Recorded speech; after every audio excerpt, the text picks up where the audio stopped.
Welcome back to Broadway World's Next on Stage, sponsored by Broadway Records. And I'm your host, Richard Ridge. Last week, we announced the top 5 from our high school group. And tonight, we're back to announce the final 3. Our final 3 tonight received the most votes from our 4th week of voting, which opened on November 2nd and closed last night at midnight. And you voted them our final 3. And now our judges will provide valuable feedback for them to use in their final performances that'll be voted on by the public next week. Our judges will also see performances from our bottom 3 contestants who didn't make the final 3, allowing one of them the chance to compete for a spot in the final 3 and for your votes. Now, if you want to see anyone's performance in its entirety for this competition, just head on over to BroadwayWorld.com/nextonstage. Well, now let's welcome back our judges. From Aladdin, say hello to Ariel Jacobs.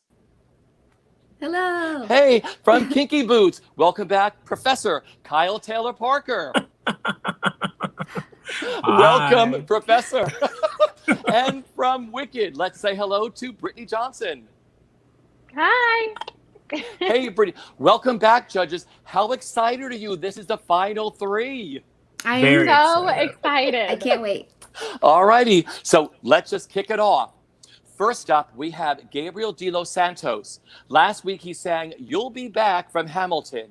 And he's back this week singing Why God Why from Miss Saigon. Judges, enjoy Gabriel.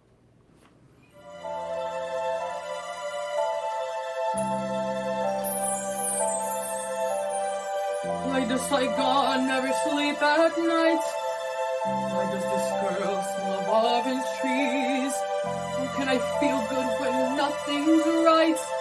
Why is she cold when there is no breeze? Vietnam, you don't give answers, do you, friend?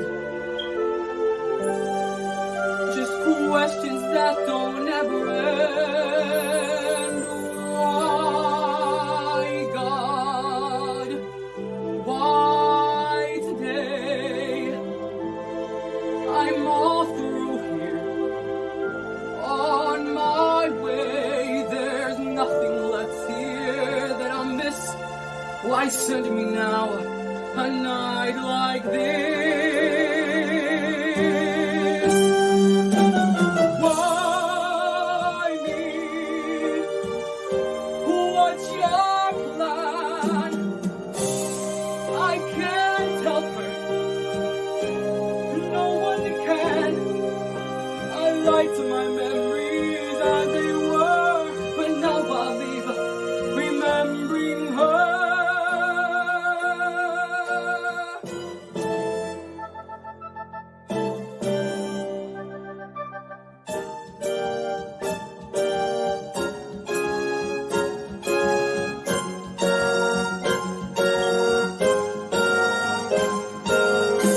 When I went home before, no one talked of the war.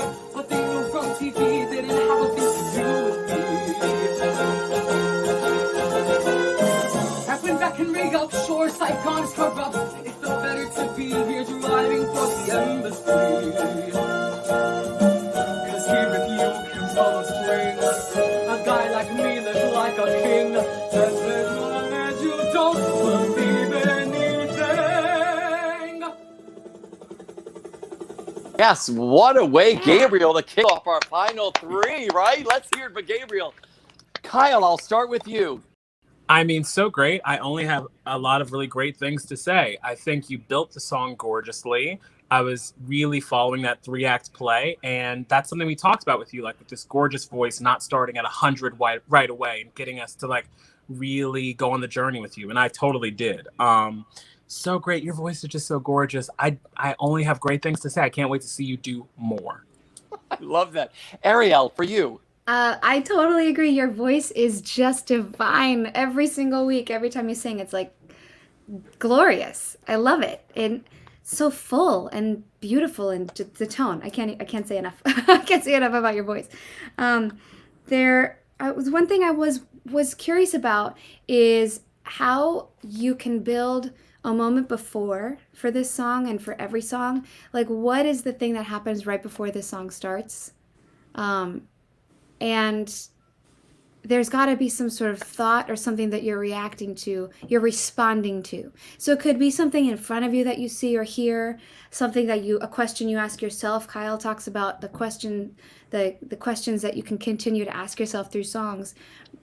Is there a question that you're responding to? So finding whatever the trigger moment is right before that can help launch you into the song, and continuing to respond to things in your environment, or the things you talk about where you feel things on your skin. Like I really challenge you to really feel the things as you say them and see the things as you say them, because your voice will take you so far, but your storytelling will get even larger if you can really see and feel every single nuance of every lyric and make it real for you. Beautiful. Brittany, for you. Yes, Gabriel, your voice is so beautiful. I mean, we keep talking about it because we're stunned by it.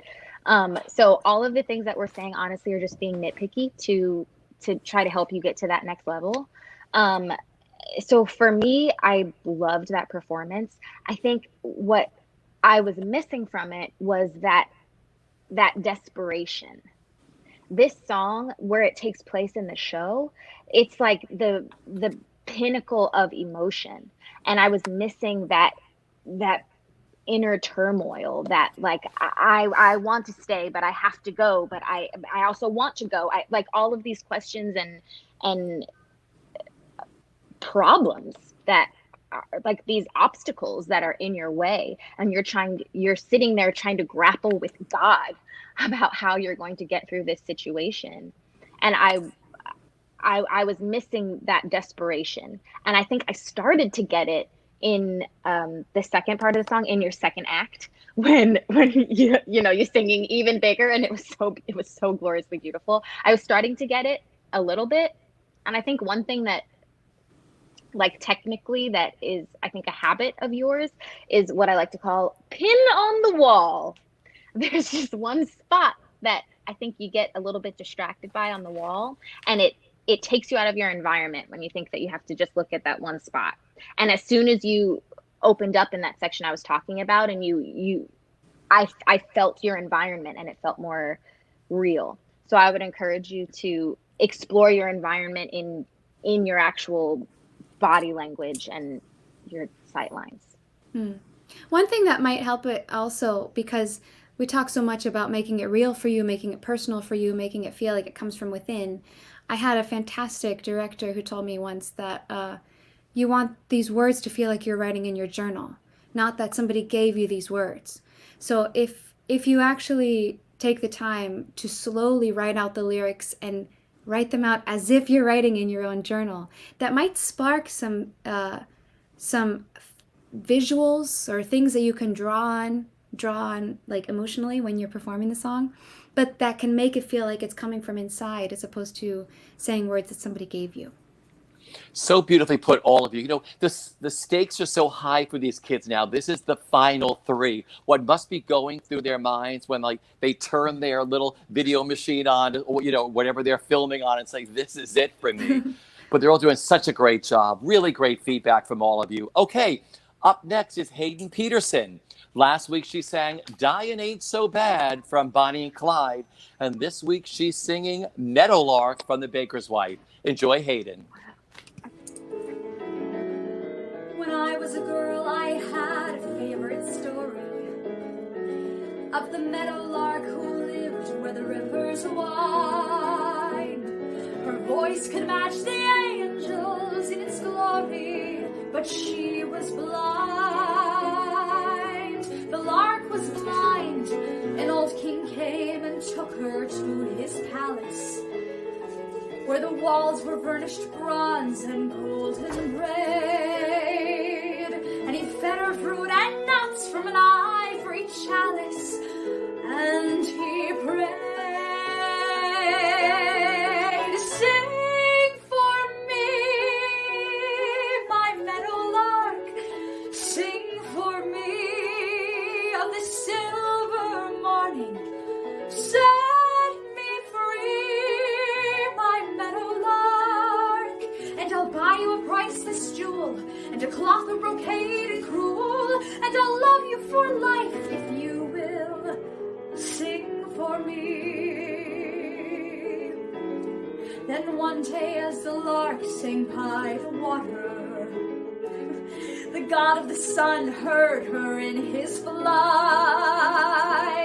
and her singing moved him so he came and brought her the gift of sight. He gave her sight, and she opened her eyes to the shimmer and the splendor of this beautiful young god, so proud and strong. And he called to the lark in a voice both rough and tender, "Come alive, fly with me, my meadowlark, fly with me on this silver morning, past the sea where the dolphins bark, and we'll dance on the coral beaches, make a feast of the plums and peaches, just as far as your vision reaches. Fly with me." Bumps. Brittany, I'm going to start with you. I didn't write a single thing down. Hayden, I don't have any notes. That was so beautiful. And you took what we said last week about embracing stillness and finding a trajectory of the song that isn't so much that it makes us used to the incredible facility that you have. I feel like I had never heard you sing quietly. I don't know if that's the right word that I'm really looking for, but I felt like I got to hear you grow and watch the song develop and grow in a way that I haven't seen from you yet. And I have no notes. I love it. Beautiful. Kyle, for you. How beautiful. You really took a lot of what we said last week to heart. We were talking about singing with ease. We were talking about building the song. We were talking about investing in the note before the big notes because you have them, so you don't have to strong arm them. You took all of that. And this is a really smart song choice to show that. Like Brittany was saying, starting in that, really personal space and then going from there. All I have for you are just a few ideas as you continue to work and grow, because we all think you're a star because you are. You're fabulous. And I think you've chosen great material this entire time. This song is a story song. And sometimes it can feel like it's in the middle of space, the song is, and it's a lot of beautiful notes. And you're like, what is this actually about outside of the show? So, which is great. It's great for you as an exercise. So the key to a story song, I think, is for you to know what the story is about to you. What's the ultimate message? What is the essence of this story? Then from there, you can billboard the lyrics and the moments that help you achieve that story. Does that make any sense? An exercise you can do to get there is what I call cavemanning. And so you just say the lyrics, but you emphasize, like a caveman, the lyrics that are powerful or important. So if it's like, sing for me, my meadowlark, sing for me on the silver morning, and just that exercise, then go back and sing it like a regular person. But you'll know what the important lyrics are to achieve your big, big, big story. But that's a huge, tiny little nitpicky thing on a gorgeous, gorgeous, gorgeous performance. So thank you for sharing. That's great. Ariel, for you. I loved it. Hayden, you are a star. We say this every week. Yeah, I saw that you really took in so many of the notes we talked about, and the way that you have a lot of colors and range and internalizing more different moments of the song, so that there's a pull, there's a back and forth, and it's not just always one direction.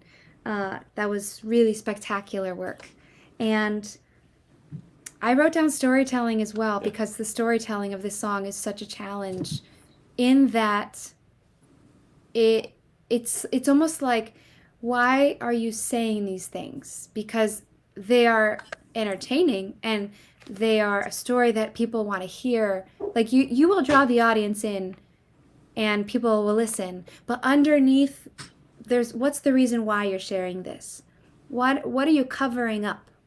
What is hidden underneath there that's making you share this story because you can't really say or address the direct thing that's here, that you're using this to cover up. Does that make sense? I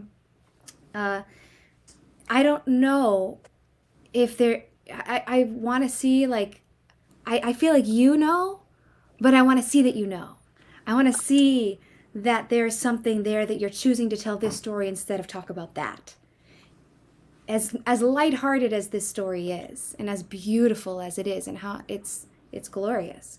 I love this song, but I also want to see the why you're telling it. What are your stakes behind it?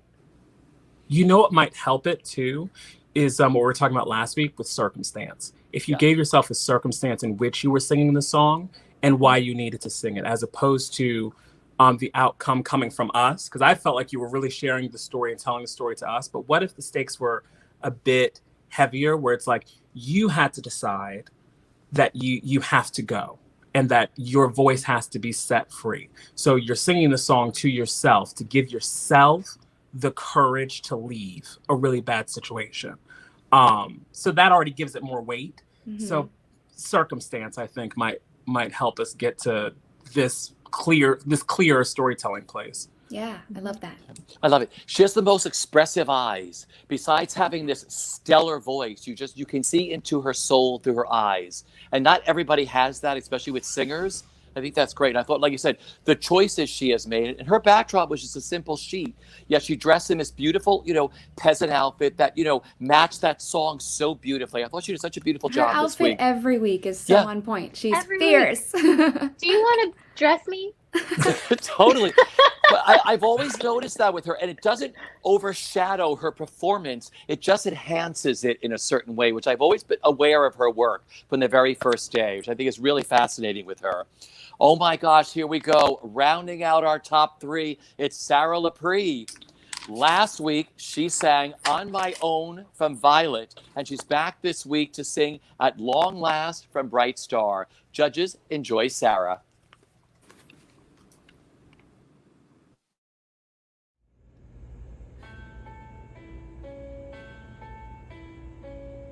As the sky was darkening through leaves of night, I felt a door was opening to this gorgeous morning light. At last, at last, at last, at last, at long last, the answer to a mother's prayer, healing of my heart's despair, a burden no longer to bear. At last,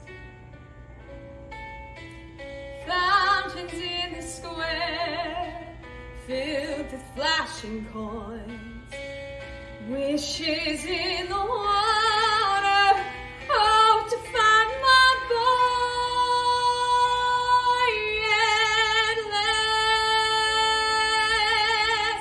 lonely moments nearly broke my will to live, but something always told me to hold on for this. Hold on,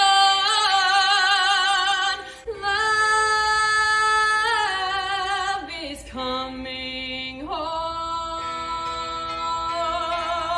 At last,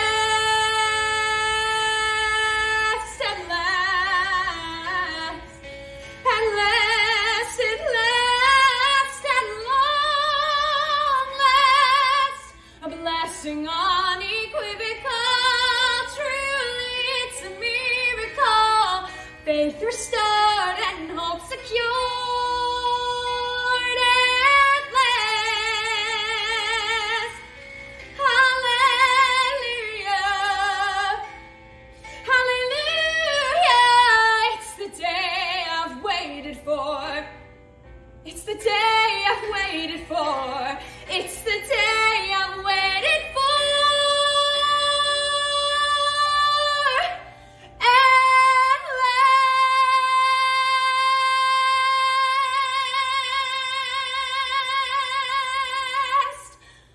Just beautiful. I love that show. Kyle, I'm going to start with you. So good. Same thing. Everyone this week really took last week's adjustments about ease.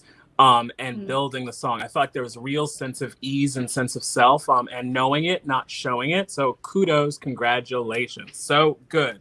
You have such a warm, open energy. I also love that you took the opportunity to sing a song that was really intimate, that was more intimate in the beginning. Here's a tip for that. When a song is also lower in our range, if you punch the consonants and really invest in that, it will drive your story forward and make sure that we're hearing every single thing. It's kind of harder to tell a story through lower notes sometimes. Invest in the consonant less than the vowel in that circumstance. Gorgeous. Thank you. That's great. Ariel, for you. Yes, Sarah, beautiful, beautiful work. Your freedom, I felt like your freedom in this song was off the charts great. And even everything from your voice to your physicality to how much you let the emotions overtake you, which reflected your physicality. Because, you know, we always talk about like having a physicality that's free, but you don't want to just do things because you don't feel them. But I felt like you were really, it was coming from a real authentic place. And that was amazing to see. The one thing that I would say in terms of the beginning, and this might have the same thing to do with what Kyle was talking about, how the lower notes could feel like they're lacking some sort of punch because of where they sit in your range. And I think it might, that might also feel like you get trapped into the song and you get trapped into the quality of the music. And sometimes it's important to go the other direction. So if the music is very like slow and legato, think about whether the words that you're saying are also similarly the same quality, or maybe they're the opposite, and maybe you have more energy and more drive in what you're saying, and it's not what the music is pulling you towards. So examine that and explore that with every song, because the choice is up to you. Beautiful. Brittany, for you. Yes, I loved this performance. And the only thing, just again, these are nitpicky notes now because I mean we're at our top 3, and you guys are all just fantastic. One thing that I was missing, you have such a joy about you when you sing. It's clear that you love to sing, and it's infectious, and it makes me smile when I watch you. The only thing that I would say to be aware of is that sometimes when you're singing about things that aren't necessarily happy, there's still a smile on your face. And it's a little confusing to me in your storytelling. So what I was looking for, I don't know what that was. What I was looking for was a little bit more of the joy coming out of a very painful experience. So you have to invest in the circumstance of what was before this song. I think it'll make the joy come from a more from a deeper place within you, instead of like a surface joy. It'll be like this. It's like a relief kind of joy, and I think it'll just make it'll just make the song land deeper. I feel like there was one other thing. Let me look at my notes. No, that's it. Just invest in the circumstance of what happened before, that now you get to sing this joyful song.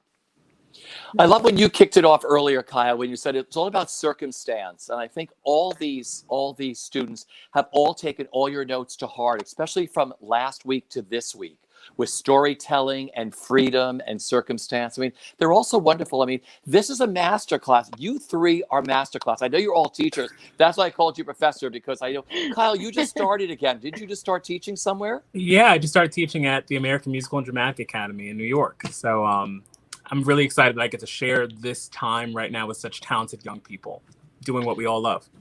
And Brittany and Ariel too. I mean, it's so great though, because people go to you for master classes and you're offering these kids, these Yes. young kids, all this insight of just polishing and just finessing these numbers. Because like I said, it's got to be so hard for them at this age to sort of say, I want to do this, I want to be better. And you give them these little like diamond things just to like, polish the diamond. It means so Thank much you. to these kids, Yeah. really. Oh my gosh, can you believe it? That was our final 3 so far. So when we come back, our judges will see performances from our bottom 3 performers who will then battle it out for a spot in our final 3. We'll be right back.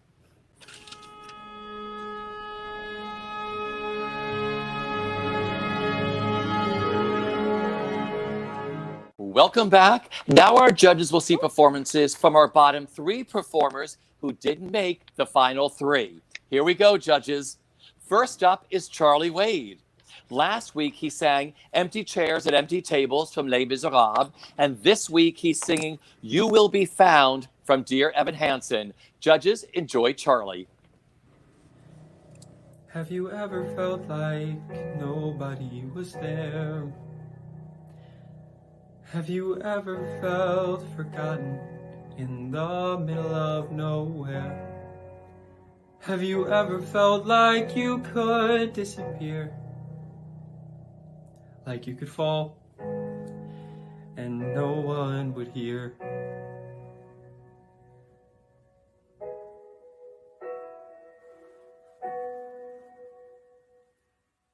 Well, let that lonely feeling wash away. Maybe there's a reason to believe you'll be okay. 'Cause when you don't feel strong enough to stand, you can reach out your hand. And oh, someone will come running, and I know they'll take you home. Even when the dark comes crashing through, when you need a friend to carry you, and when you're broken on the ground, you will be found. So let the sun come streaming in, 'cause you'll reach up and you'll rise again. Lift your head and look around. You will be found. You will be found. You will be found. You will be found.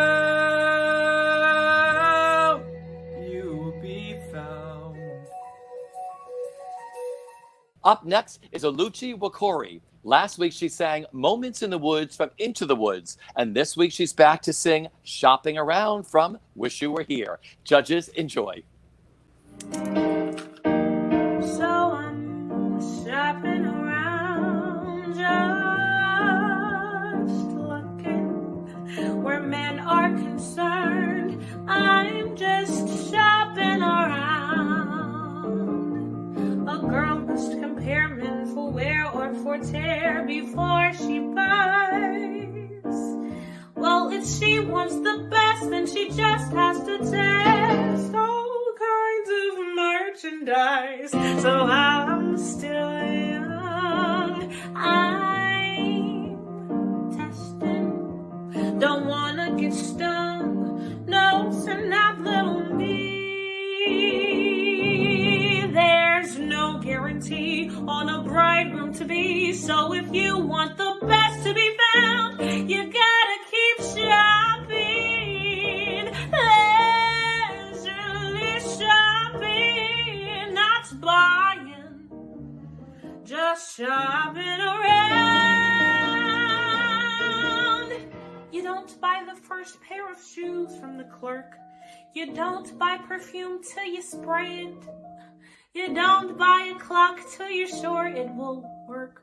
You don't buy a piano till you play it. A new vacuum cleaner may be a sensation, but ladies always get a free trial demonstration.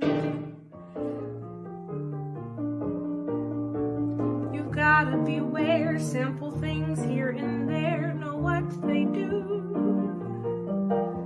You've gotta be sure that the goods will endure, last you a lifetime through. So while there's a chance, I'm sampling, I'm taking romance in a smorgasbord way. From the last organ note, love is all top the dote, so you must choose the best to be found. That's why I keep shopping, leisurely shopping, not buying, just shopping around.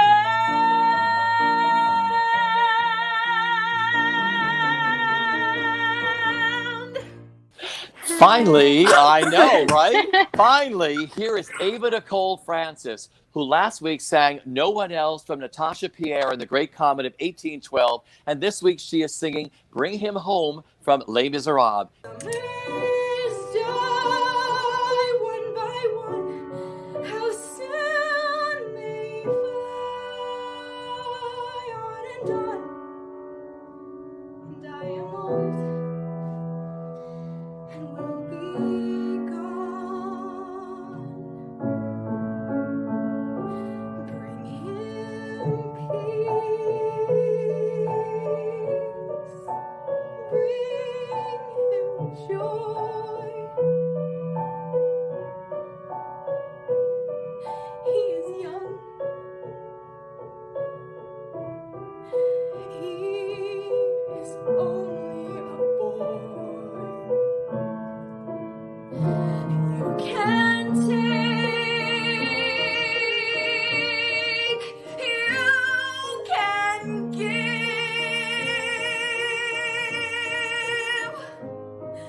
Let him be, let him live. If I die,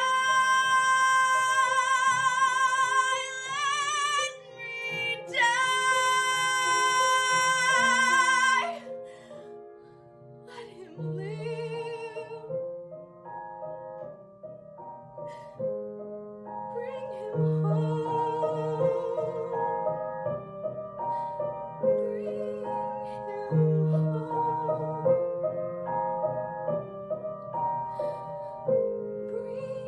Bring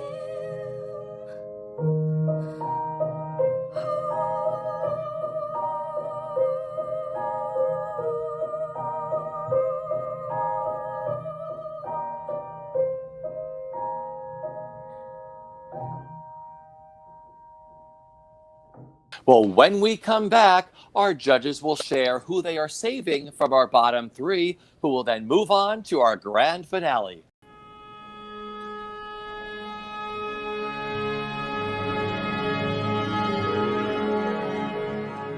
Welcome back, judges. Now, have you decided to save someone from our bottom three that you would like to move into our final three? We have. It was a very, very difficult decision. You guys are all so talented. It honestly was so difficult. But we have decided to save Alucci this week. We are just, every week we are so blown away by your performance. And it was so nice to see you be funny and loose and free with that part of you. And we want to see more. You've grown so much over the course of this competition, and we just want to see what you do next. I love it. Team Alucci, I love this. Hasn't this been amazing, judges? I mean, seriously, I mean, this is season 2. We were all there for season 1. I mean, you teach high school students now. I know, Kyle, you're starting this now. How amazing is this group? They are incredible. This group, the talent in this group, and the way that they take direction, and just to see their growth has been remarkable. Yeah.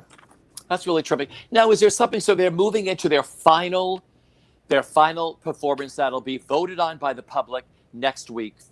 Is there anything you would like to say? Would you like to give a little advice or a word or a saying of something for them? Because everything you've given them over the weeks has been so specific and so wonderful. Now they're moving into that last video they have to put together. I think Go ahead, You're all so excited. I love this. I think this group is so great. I think so much has been thrown at them, and they've taken each challenge and really risen to the occasion. So advanced for your age. We've thrown so much at you. We've thrown circumstance, environment, raising the stakes. So I think the next step, sing something you love and let yourself have an experience. Do all of your homework, build it. But when you film it this time, let yourself know the homework and throw it away. Have an experience. Get out of your head and into the play of it all. Mm-hmm. Oh, I love that. Ariel, for you. I was going to say something very similar. As the stakes get higher, there's a tendency for humans, and me included, I think, to want to feel like you need to give them what they want. And it happens in auditions and callbacks, and the closer you get to a part, you're like, okay, but I need to do it in a way that I know that they're going to love it. And so you start to make decisions based on what you think that they want to see. And I think that the next step is to do it the way you want to do it. Do it the way that it makes you light up, that makes you excited. Do it in, like that saying, like, dance as if no one was watching. Like, you've learned so much through this process, through these weeks of this competition and all of these stages that we've gone through. And now, like Kyle said, now is the time to do the homework and then be like, okay, but sing a song that you want to sing and experience it and portray it in the way that makes you proud and that makes you excited, because you started doing this because you love it. So you want to always make sure that that's the root of every performance. I love it. Brittany, for you. Yes, I agree with everything that was just said. Sing from your heart. Show us your heart. Don't be afraid to be vulnerable. That's what I think makes the best performances, or when I feel like I saw the person's heart. And it comes from doing your homework so that you know how all of those things affect you personally. And then just living in the circumstance instead of trying to navigate it. Just exist in it and see what happens. It's fun. Like, it's called a play for a reason. Like, play. See, I love that. I love all your insight this week, because this is like the final callback. This is like, just show them who you are, what makes you all unique. Because the fascinating thing about everybody in this competition, and especially the final three, but actually all of them, they're all so unique. And that's what a director or a composer is going to look for, that uniqueness that makes you're all different. Brittany's different from Ariel. Kyle, everyone is their own, person, their own personality. And that's what everyone's looking for now at this level. Don't you agree? Yes. Yes. Wow, I can't believe it's almost over. So here we go. Congratulations to everyone who is moving on to our final three. We'll be back next week on November 13th at 8 p.m. to announce who will be crowned our high school winner on Next on Stage Season 2. Make sure to follow Broadway World on Facebook, Instagram, and Twitter to find out when the next round of voting opens to the public. Good night, everyone. Judges, thank you for everything, and we'll see you all next week. Bye. Bye. Take care.